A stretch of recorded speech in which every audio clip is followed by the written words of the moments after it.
The day I recently spent with Bill White in Toronto was filled with interesting perspectives from a man who's been at the beating heart of the central banking community for over 4 decades. Our conversation was riveting, but trying to include all of it in the final edit proved a bridge too far. So here's a sneak peek at a piece of the conversation I was very reluctantly forced to consign to the cutting room floor.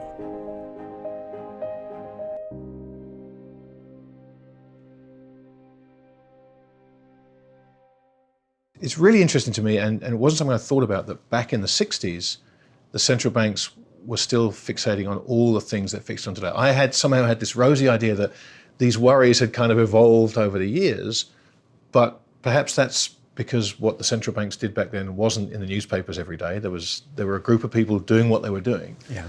But when we talk about this idea about the lack of harm that falling prices can do, we've reached a point where price stability has become more important than financial stability because prices are at all-time highs everywhere.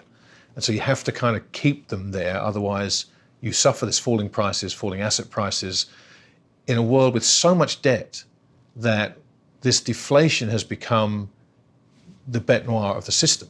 I mean, if we do get that falling price dynamic, the whole system is at risk because it just becomes this problem that the more prices fall, the bigger the problem gets.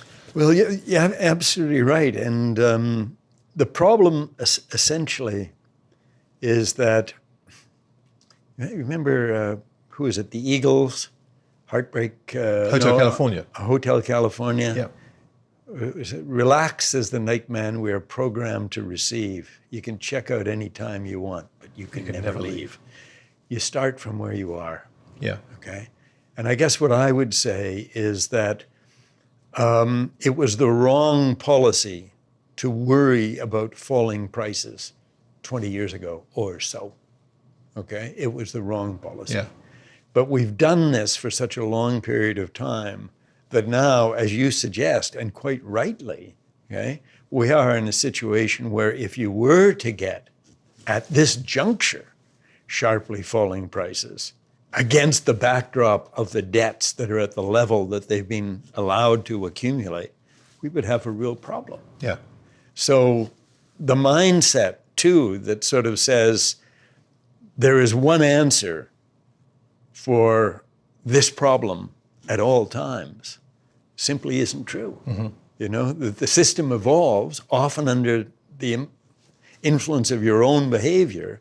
The system evolves in such a way that the answer to the problem is different.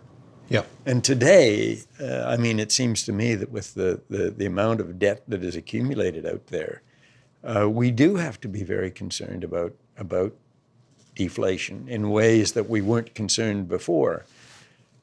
But it's not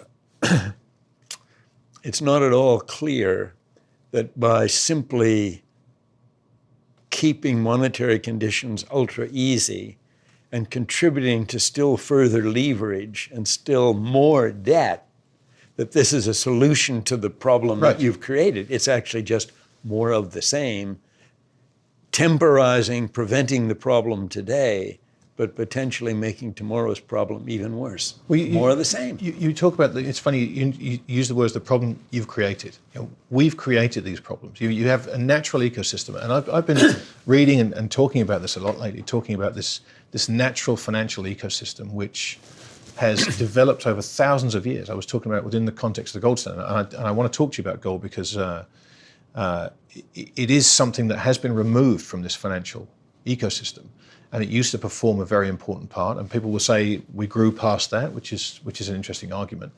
But this idea of the problems that we create as man, trying to tinker with a system, it seems to me that the authorities, as they were called back then, their job now is 100% to respond to crises of our own making and try and put a Band-Aid on something that we've done to solve the previous problem. Mm-hmm. And I just wonder, is that a cycle that can ever break without some kind of major reset, whether it is Great Depression Mark II, whether it is a debt jubilee, whether it's the reintroduction of a gold standard of some sort. But it feels as though in this cycle of constant fix and then repair the last fix to the problem, Is there a natural way out of that, or does it require some form of event? Well, the system itself, as you rightly suggest, evolved over time. And I guess the first step of the modern financial system was the willingness of the authorities to accept fiat money. Yeah. And even the gold standard, of course, evolved in a way that allowed for a growing influence of fiat money on the top of the base of gold. Yeah. And I guess that's probably why the gold standard in the interwar period basically fell apart, because it wasn't the gold standard as being practiced in the way that it had been previously. Yep. Fiat money made a big difference. And I guess in my mind, that really is the heart of the problem, that we've accepted fiat money. The banks create money. I mean, I always knew this, and when I sort of read the textbooks today, it's been a long time since I've read a textbook, but the textbooks are still talking about base money and money multipliers and this kind of stuff, and that banks intermediate between savers and investors. There's an element of truth in that, but the reality is that most of the money that's created is you take out a loan or a bank buys an asset, and they pay for that loan. The way that they make that loan to you is by writing up your deposit account. So basically, they're just money out of thin air. They're writing up both sides of the balance sheet. And as a society, we've been prepared to live with that because it's sort of greased to the wheel. We're getting to a point where the bad side of this is starting to overwhelm the good. And that at the very least, we should be thinking seriously about what the alternatives are to this way of running the system.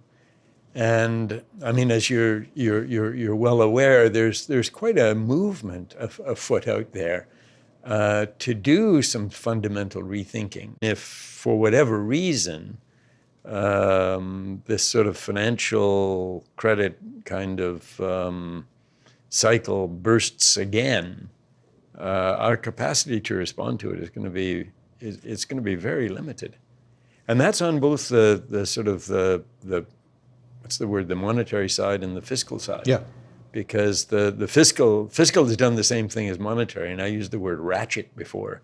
So for cycle after cycle, every time the economy went down, whether the automatic stabilizers or discretionary fiscal spending, or tax cuts, whatever, the deficit and the debt has gone up. Yeah.